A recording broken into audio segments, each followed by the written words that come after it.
There's an expression that is not mine, but I use like a hammer around here, that sustainability is a journey, not a destination. So if you claim to be sustainable, that you have arrived, it's bullshit. You're not sustainable. An acoustic guitar is made up of 5 or 6 species from around the planet, just everything that is entailed. To claim sustainability is a marketing ploy. But if you use it in the sense of a journey, not a destination, that this is part of our efforts to get increasingly sustainable, to improve our sustainability, to address our sustainability. So for me, sustainability is the most grossly overused word in the universe. But it's okay as long as the context is that we're trying to address or improve our sustainability. But hopefully you will never see Taylor guitars claiming to be sustainable or claiming that our products are sustainable, because they're not. I come from the environmental community. I was 14 years at Greenpeace, and I was in Washington, D.C. for 25 years, and had a weird nomadic life, and ended up at a guitar company of all places. And it really is a bit like, Camelot, It's not perfect, it's a job. Every job has got their issues, but it is a family. It's basically a family company. We're now employee owned. And by and large, people care. They care about the product we're making. It's a fun product. It's a good environment. We're in Southern California, we're in San Diego. Could be worse. Could be worse, for sure.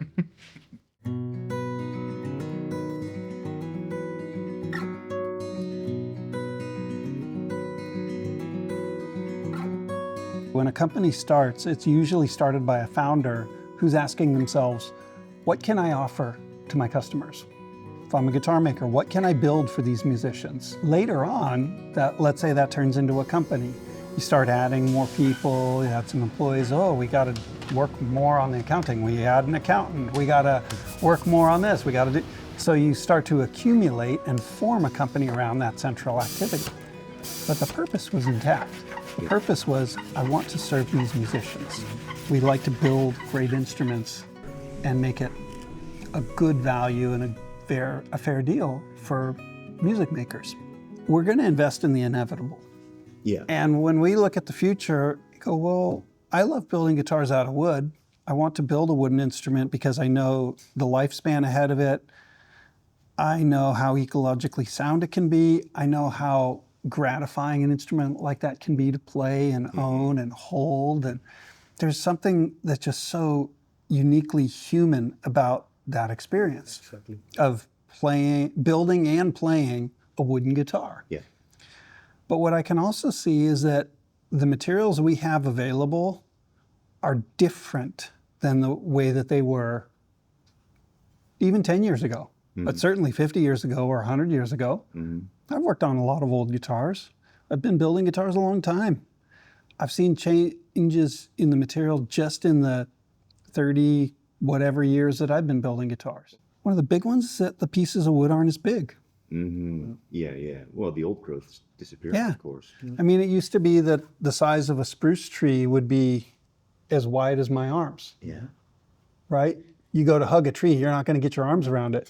You go to hug a tree now, you're probably going to get your arms around it. Yeah. So kind of independent of each other, Bob and Scott Paul and myself got interested in what we now call urban woods to go, well, man, what about all these other trees that are around? I mean, you could think of it this way, fly into a city. Yep. When you go to land or take off, you look down out the plane window and you see how green most cities are. Yeah. You go, really? It doesn't seem like it matches, but yeah, there's a lot of canopy. There's actual forest canopy there amongst all the buildings. And all those trees are put there for reasons. Yeah. You know, for shade, cooling value, noise barriers, visual barriers sometimes to control soil erosion. Yeah. A lot of good reasons. But because they're in a city, when they get too big, they got to come out because it becomes dangerous. Yep. You know, falls over on a building or even worse, a person or whatever. And so we started looking at those going, well, I don't know a bunch of these trees. I don't know these species. I know of them, but I've never worked with them because they're not woods that are common timber woods in some cases. Let's go learn about them. Yeah. And so we didn't really have a means to go figure out how to do that. We got connected with West Coast arborists and realized, well, they were like kin, because they were already thinking along the same lines, like, well, we just took this tree out. Surely there's something more valuable here than just shredding it for mulch.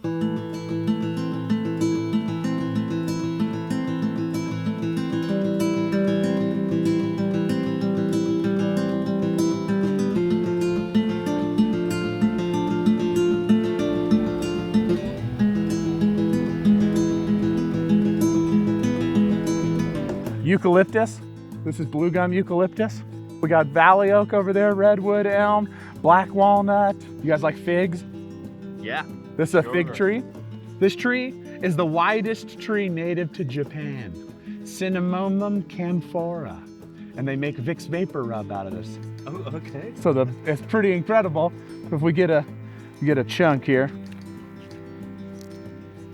ooh, take a little whiff of that. I can smell it over here already. And the wood, when you cut the wood, out of control. Yeah, that's right. That's good. That's good. So a lot of these grown in Snoop Dogg's area, you know, LBC, you know, Long Beach. So you can't smell the weed? Yeah, so that's pretty cool. Japan, we got trees from all over the world.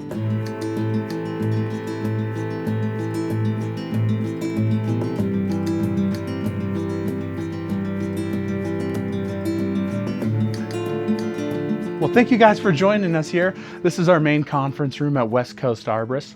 We're a tree trimming company that trims trees and does tree care maintenance for communities who care about trees. And we're rooted in professionalism. So we have been trimming trees since 1972 in Orange County, and we've been growing ever since. Now we work for over 320 different communities throughout the state of California and Arizona. We manage about I said earlier, 11 million trees in the database. So there's about 11 million trees that we have. We like to think of ourselves as a technology company who cares about trees. But this is the national tree of Pakistan. What? What is it doing down here in California? Isn't that cool? It's got an insane smell to it. I mean, you can just smell it.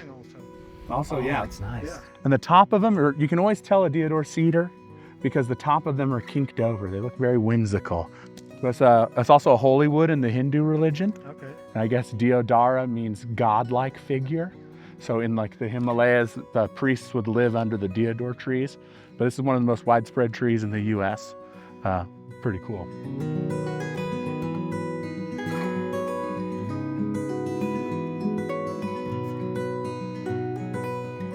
The very first time we brought Bob Taylor and Andy Powers and a team from Taylor, I mean, it was kind of the moment of truth.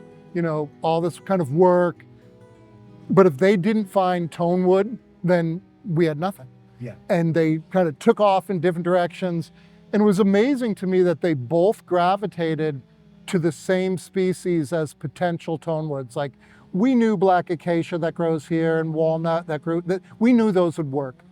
But no one had used chamois ash before. No one had used ironbark eucalyptus before. And it was really fascinating to see them both just do this shamanic dance, you know? But they ended up at the same place. They both knew this is interesting. This is interesting for back and sides, or this is interesting for some specific part. And here we are, what, 4 years later? Yeah. And we're burning through a lot of chamois ash and ironbark eucalyptus, making a lot of like super high quality guitars out of a species that was discarded, you know, 5-6 years ago. So chamois ash, it's funny, Bob and Andy will say, the greatest compliment you can give a tree as a guitar builder is it reminds me of mahogany.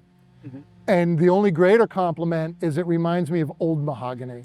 And when they were playing with chamois ash, they were like, it reminds me of old mahogany. And it's not just the way it sounds, but it's, you know, how does it work? How does it plane? How does it sand? How does it bend? You know, all the machining in how does it dry? It needs to pass all these tests And then ultimately it's put on the back or side or neck or soundboard of a guitar, and then it's got to work there. But a lot of species maybe would make a good soundboard, but it's horrible to work with, and it's very time consuming. Ebony is a great example. That's why you'll never see ebony except for very small pieces, because it's actually a horrible wood to work with as a woodworker. But in small pieces for a fingerboard or a bridge, or it's brilliant. There's very few species that can accomplish that mechanical function of being, super thin. I was just looking for a super thin piece of wood, super thin, and then you cut the fret lines. We're gonna insert all the metal frets, and that wood needs to be strong enough to hold that fret in an exacting position. Not a lot of woods can handle that mechanical function. But it's a horrible wood to work with unless you're working with it in tiny little pieces. That's why you don't see ebony flooring or ebony desks or big pieces of ebony, because it's really difficult to work with. Chamois ash, Andy calls it the golden retriever of tone woods, because no matter what you do, it wants to please you. If you bend it, you sand it, you shape it. So this is one of the reasons that this one kind of was the first urban wood that Bob and Andy jumped at.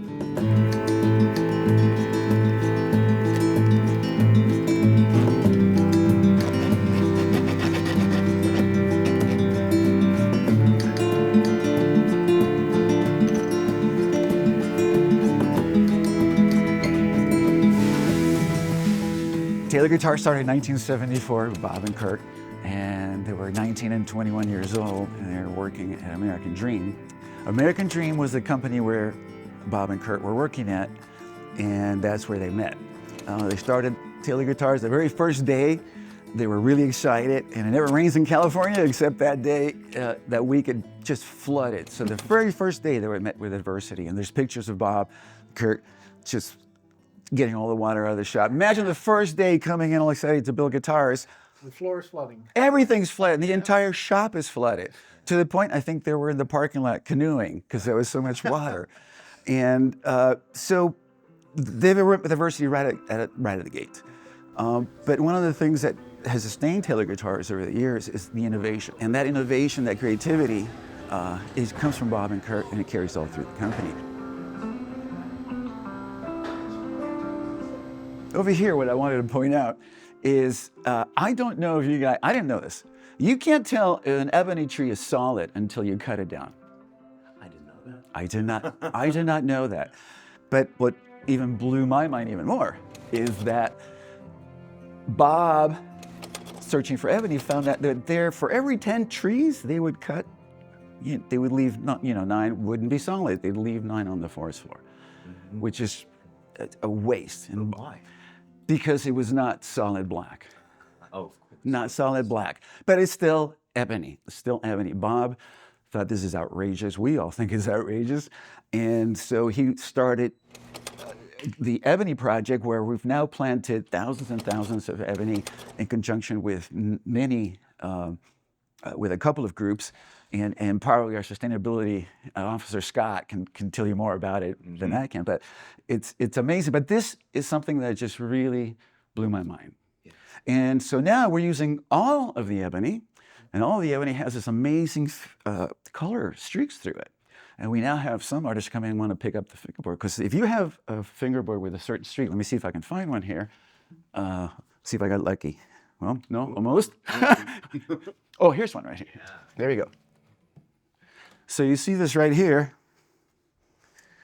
It's a beautiful fingerboard. yeah.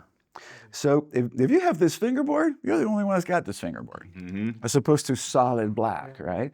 So just the aesthetics of it has to be solid black, like the, why? It's still ebony. And so I just wanted to point that out because it's a great project of sustainability, and it also changed the industry. Everybody's, okay, well, we can use it all.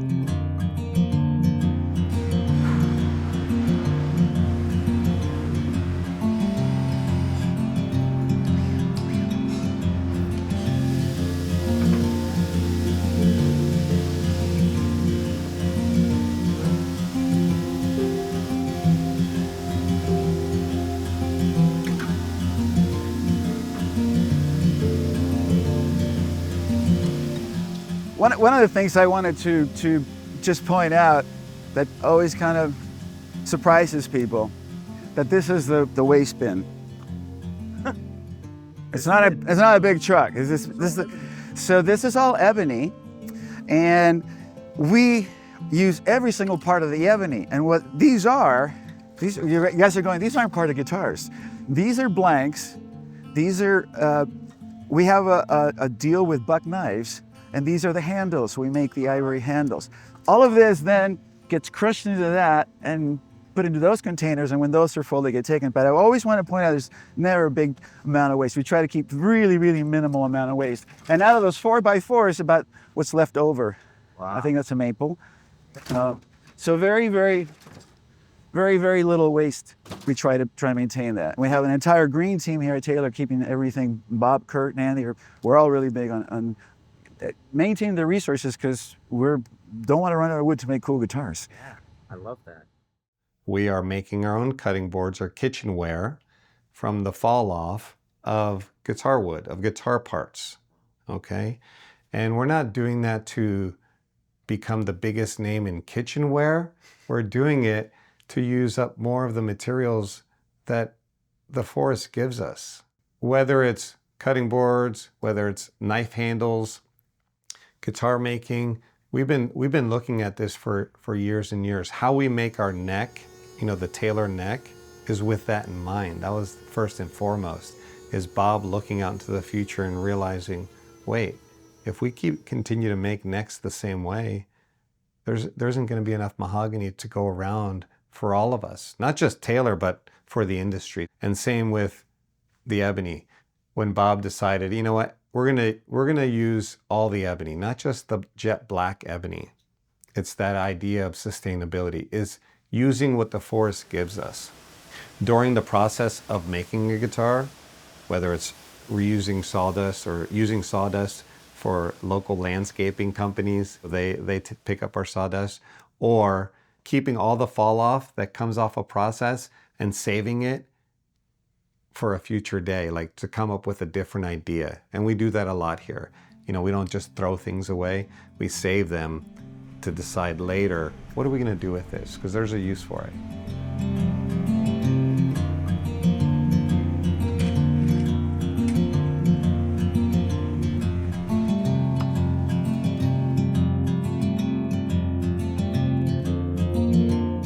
All right, so let's go into the mill.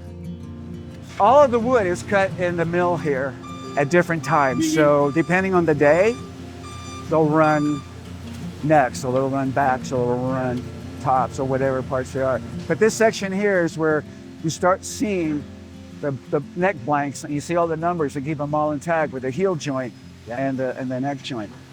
So the wood goes through a lot of processes before it even gets into the shape of the guitar. Yeah. And you can see right here where these tops are coming out. These looks like these are all koa. So the next section comes up, and what it's doing, it's just taking off this section. That's going to be a Builder's Edition K24.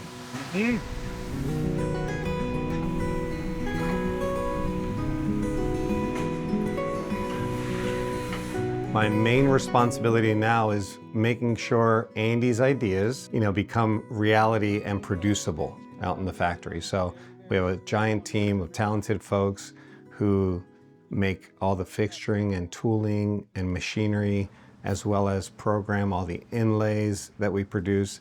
We do it all in-house, and so that's the team that I'm responsible for. I'm also responsible for all the facilities here, all the buildings, as well as the machinery inside. So we have to make sure that everything is running smoothly in production. Unless it's a special chisel that we can't find anywhere, we'll make it ourselves. But for the most part, a guitar is very unique. There's a lot of unique components to it. So we will design and make a lot of the tools involved. Even the workbenches we'll produce, in-house. The side bending molds, the side bending machines, all that we make in-house.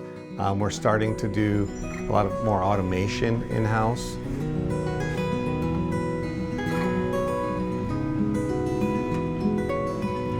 Yeah, so my name's Tyler Robertson. I do factory automation here at Taylor, and that involves everything from robots to some CNC stuff because we have CNC programmers, other people who do it, custom machines, software, programming, anything kind of technology I get involved in.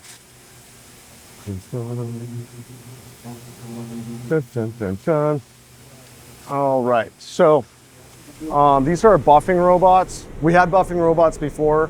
We've had them for over 10 years, but these are like newest ones. All of our glossy guitars go through these robots. All of our gloss top guitars go through these robots.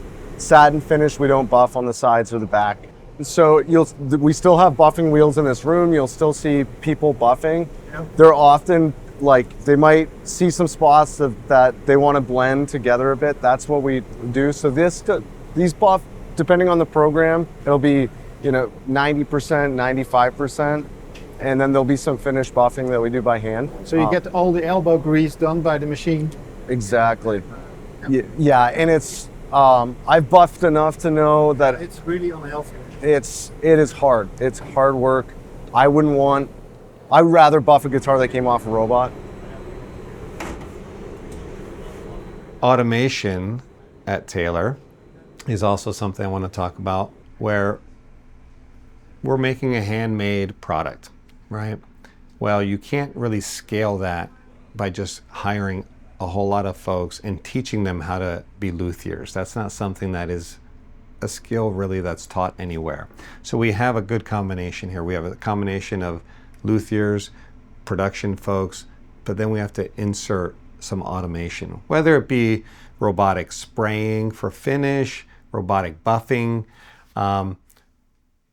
We'll include that here, but we won't do it to the point where it doesn't make sense. For us, the balance is, how do we improve the lives of our employees? How do we eliminate some of the heavy lifting, the difficult work that might be tiresome, right? If you're doing it over and over. And that's where like the buffing robots come in. And really my love and what I love about Taylor is all of this starts with an idea. Like you're just sketching out an idea, whether solving a problem, you're trying to design something. It starts with a sketch. It starts with something that you're writing down. And then you work that problem, you work that sketch. And then the next thing you know, you have something in front of you. To me, that process of idea and sketch to a physical thing, that's where the magic lies.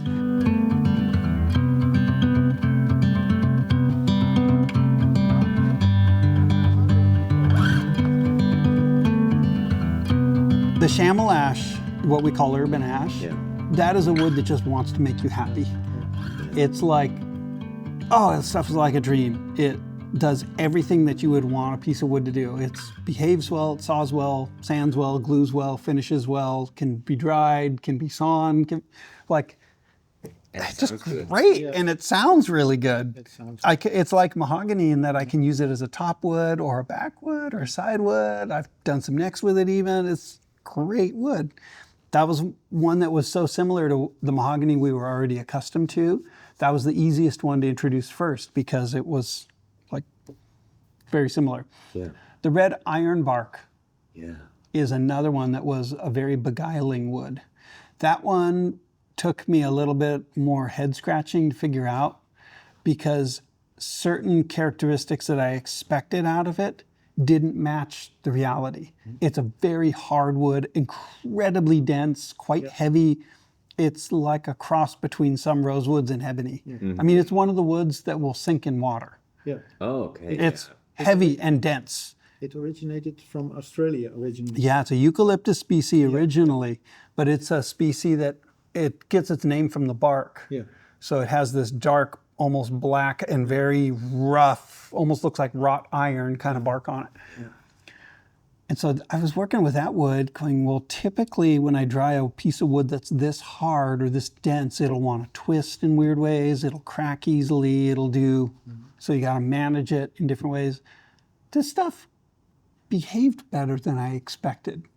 I mean, there are literally such a long list of species that just here in California, I mean, a lot of other woods are actually grown and harvested the same way. Like some of the mahogany that we get are literal street trees, but in India, Oh, wow. where they were planted for the same reasons by the British, who loved mahogany, Yeah. and they were planted throughout India. Those street trees, when they come down, they get turned into lumber. And so that's some of the mahogany that we get for parts. You know, this goes on all over the place. The more we've learned, the more we realize, well, there's opportunities here. It's very much in keeping with what maybe a violin maker might have done Yeah. 300 years ago. You go, well, I don't have the luxury of going halfway around the world to get this little sliver of wood to build a violin with. I'm going to look over the fence and go, Yeah. that one's big. Well, lucky I can for do them. something out of that. Lucky for them, they had spruce and maple. Those are great choices.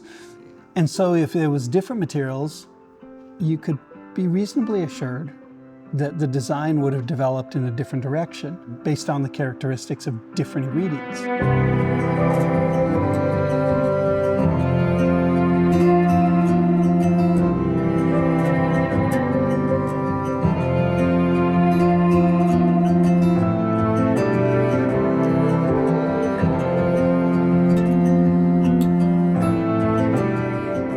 Do you have a couple of main selling points you'd like to share with other companies, manufacturers, dealers like us about being more sustainable? Is it worth it? Is it? It's the way the world is going. Yeah. So, you know, you can fight it if you want it, but there's an increasing expectation, consumer expectation for transparency and accountability. There's increasing regulation, with the European Union probably leading the way, and Australia's kind of right behind them, and the US will lag behind, but the world will eventually require greater environmental and social, you know, transparency, and so it's coming, like it or not. The second thing the talking point, you know, sustainability is a journey, not a destination. It's a never-ending journey. And then I guess the last thing is change is coming because, again, the resource is changing. You know, my whole career since I was like 18 years old, I've been talking about forest policy and predicting, like everyone else who looked at the evidence, that we have a math problem. What do you mean by math problem?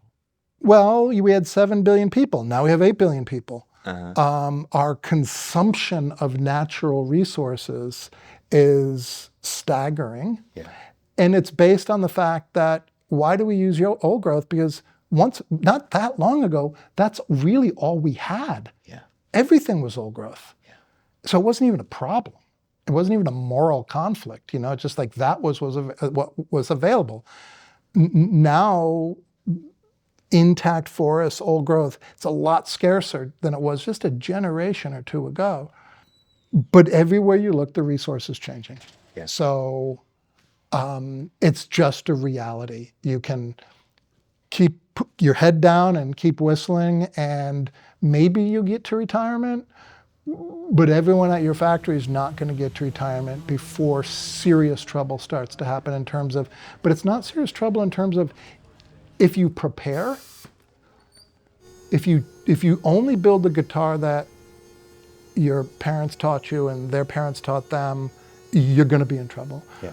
But if you innovate, if you think, change and design and build, and for the customer, like, there's so much diversity out there. If you want a guitar that's got the classic combination of species that the guitar industry was selling you and their propaganda in the 30s, 40s, 50s, and 60s, the only real guitar has got this, and this combination. Don't get me wrong, it makes a beautiful instrument, but you want it because tradition, that's the sound you've heard. Yeah. But there are so many different species. Why are violins made with maple and spruce? I know the answer now because Andy told me. Exactly. And it's a great example. It's like the only real violin is maple and spruce. That wasn't the result of a global sampling of wood. It's because that's what grew on the mountain. Exactly. And why are guitars classically rosewood back and sides, mahogany neck, spruce soundboard? Because that's what was available. Yeah. So that's what they made. You know, Leo Fender used, introduced alder and because a good furniture company went out of business. Literally, a furniture company went out of business and there's a warehouse of wood. And Leo was like, hell, this works okay. And now it's the sound, and now, but yeah.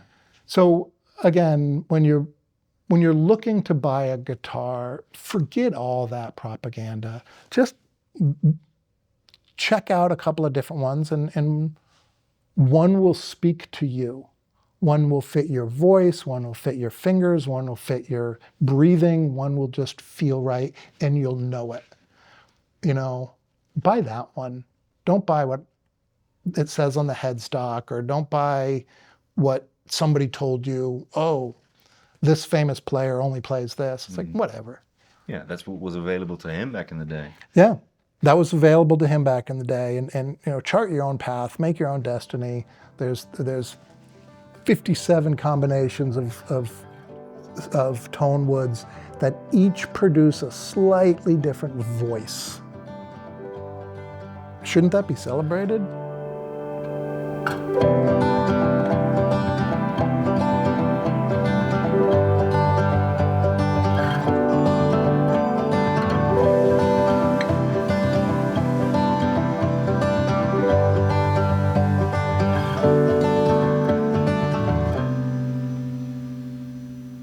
Largely the food of a region comes from what grows well there.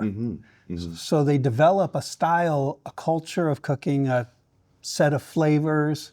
Go, this is what we have. Let's work with this and design things that work with these flavors. So we went up there with chainsaws and kind of like, well, I don't know what that one is. What is it? What's it taste like? What's it smell like? It's like going like a chef going to a farmer's market or something going, I have never once seen this. What kind of vegetable is this? What do you do with it? How do you eat it raw? Do you cook it? What do you do with this one? Do you eat the outside? Do you eat the inside? I'm not sure. And so we walked around with a bunch of chainsaws. That one seems interesting. That's this kind of species, looking at the grain structure. I think it's going to do this. I think it's going to be similar to this. You have a vague idea. Vague idea. Okay. And so we cut pieces off. Yeah.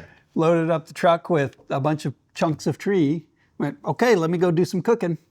And so it was a number of years where I was just cutting up little pieces and going, how do I dry it? I need a way to prepare it. I got to figure out what it's going to behave like. I got to figure out how it'll work. Okay, this one actually is a usable material. What should I do with it? What brings out its best characteristic? What part of the guitar should it function as? That kind of thing. Yeah. So it took years of kind of research, call it, but practically based research to understand what to do with some of these woods.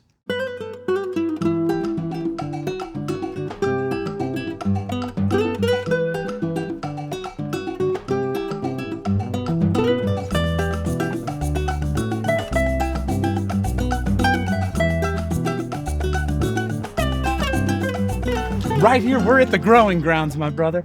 It's not all about trees cutting down and salvation for the ones. We got to make sure we put more in the ground. So we have a couple different nurseries across the state, and we have planting crews that are based out of this yard, and they load up for tomorrow's plantings, and about 2,000 trees are planted every month out of here. So this is the future urban forest that we're walking through. How long did the plants stay here before they get planted? It depends. Yeah, these are probably 5-year-old trees behind us. Yeah. This is probably like a 10-year-old tree, maybe a little older. You know what this one is? No. This is an ancient tree. There's only one species in the genus, so it's one of one. They call it a living fossil, so you can find fossils of these things. It's also good for like brain power and herbal medicine and stuff. Ginkgo biloba. Oh, ginkgo tree. Ginkgo tree. It's good tea. That's right. Ginkgo tea. Doesn't taste that good though.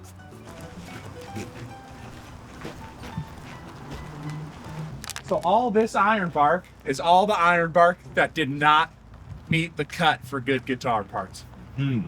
So almost this whole bay is full of iron bark lumber that maybe might have a couple knots in it, or not the right width. So lots of iron bark gonna be available, besides guitars too, which is cool. Yeah, of course. Used to not, we didn't have this available, but now because we're cutting it for Taylor, there's like a unintended consequence where other people get more wood now. So it's cool. Yeah. Well, we need a stage to play the guitar on. That's right. Oh, can you imagine? Ooh. I'm throwing some tap shoes. That thing would sound good too.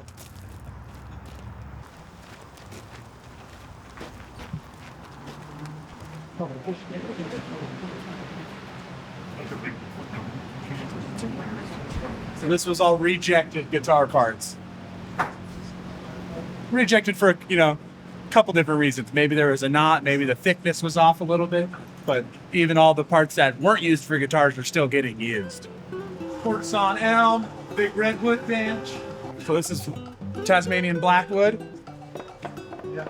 Woo, that's got a good tone right there. We got the beautiful, so remember that purple wood we were cutting this morning? How crazy it was? So this is what it looks like when it's dry. That purple's totally gone. But you see the medullary rays exposed here, a little bit of spalting action. Boom, and a little sauce on it, and see what it looks like with a finish. Little silver maple going on here. Ooh, funky, funky. You see what it looks like with a finish on there? Pretty. Ooh la la. Elm, elm, elm. This is the Theodore cedar that we're gonna take it. Woo! It's nice.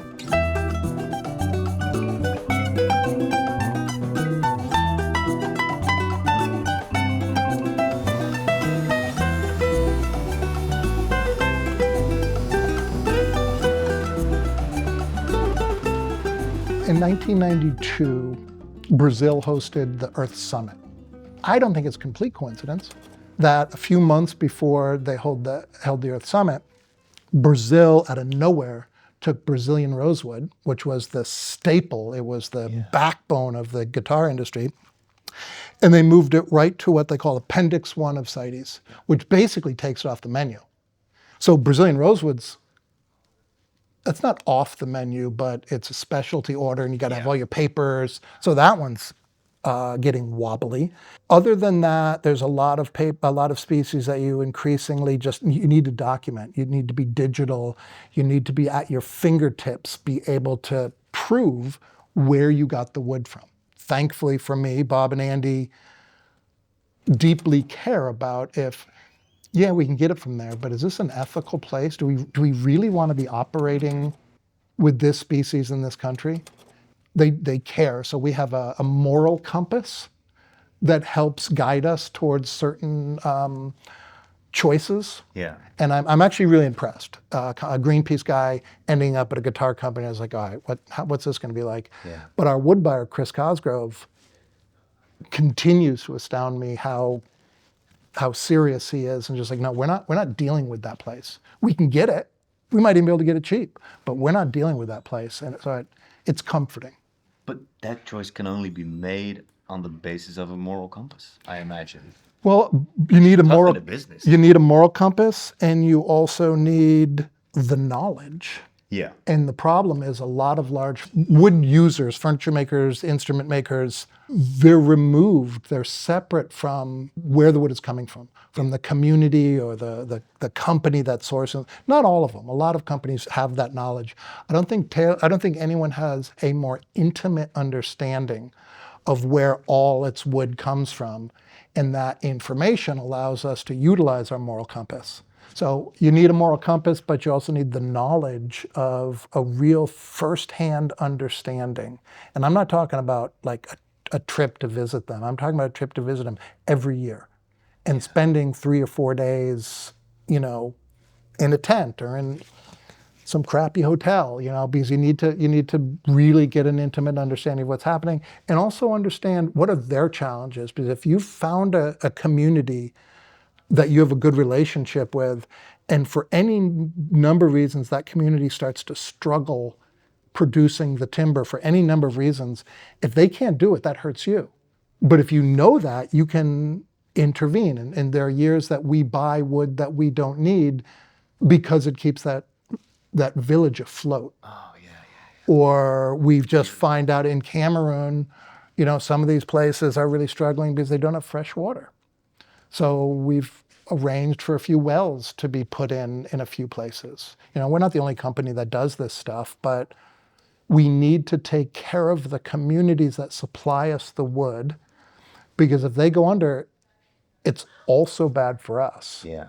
Not just bad for them. But it really goes, there's a couple of, I can name like 3 or 4 US universities who, for some reason, they heard about what we're doing, and they're developing undergraduate business case studies, examining what we're doing in Hawaii and with urban wood and with ebony and Cameron, and packaging it as a business case. And what would you do if you were presented these options? And the funny thing is, what you're traditionally taught in a business, you shouldn't do any of these things. No. If your only bottom line is the shareholders. But we do these things because Bob Taylor wants to do these things. Yeah. And he's just like, even if this division's not a moneymaker, the whole is a moneymaker. And he also believes it's morally the right thing to do.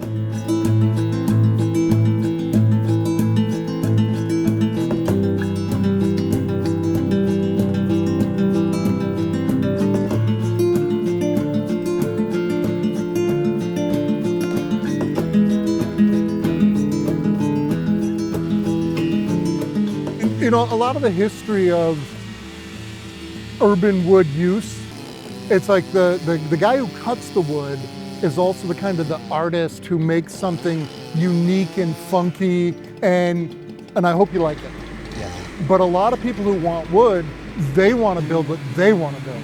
And traditionally that wood has not been available from an urban source. And just look at all these species, and for a guitar builder, like I immediately walk over here.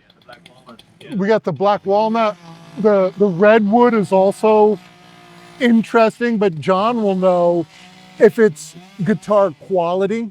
John knows what Andy Powers wants right now. Okay, yeah. And we're looking at the chamois. We're looking at the ironbark eucalyptus.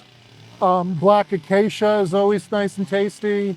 So the whole trick is to take what has traditionally been a waste product. Yeah.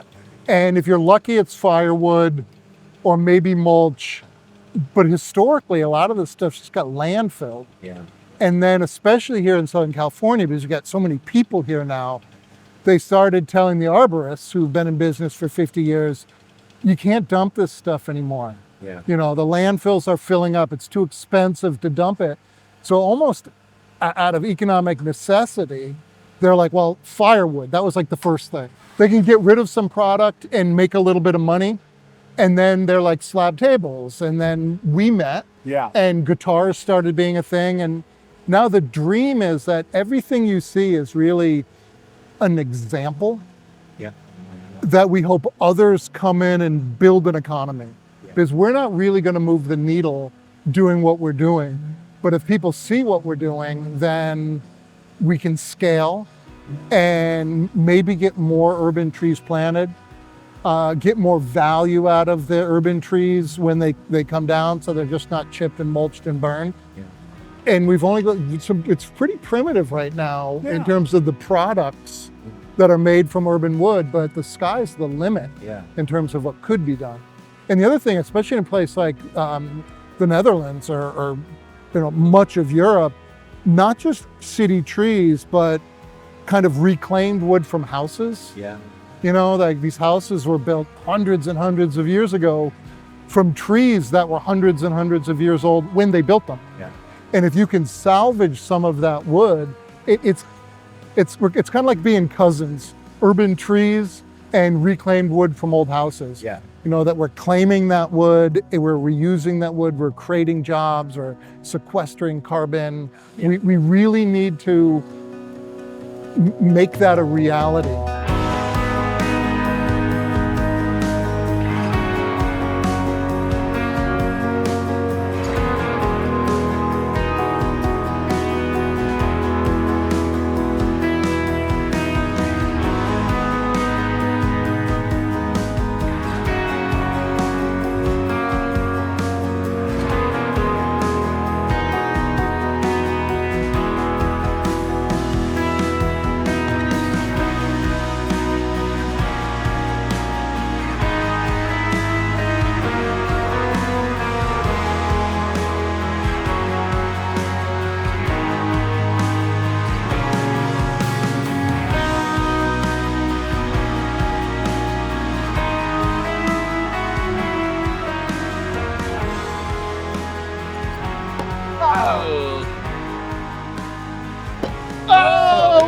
Never, never throw another axe again. Come on. Yeah, let's go.